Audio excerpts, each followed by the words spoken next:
Morning, folks. This is Greg Shields Outdoors.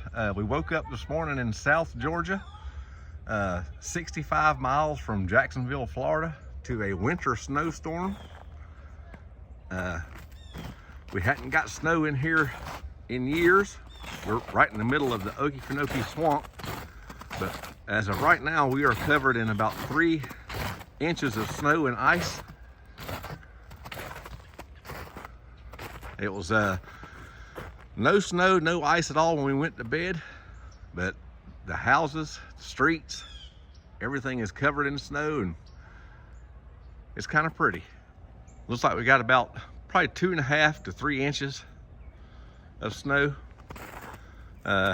It's only supposed to be like 28 today, so I guess it'll probably stay. I don't think we have any more rain coming. But anyway, we've got snow in the deep south in South Georgia, and the kids are all having a ball in the neighborhood, so I guess it's going to be a fun day for them. The streets are completely covered in snow. All the neighbors' houses, the kids are playing.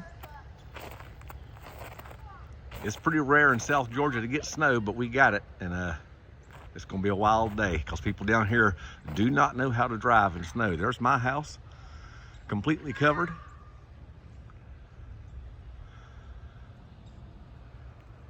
Anyway, gonna be a good day.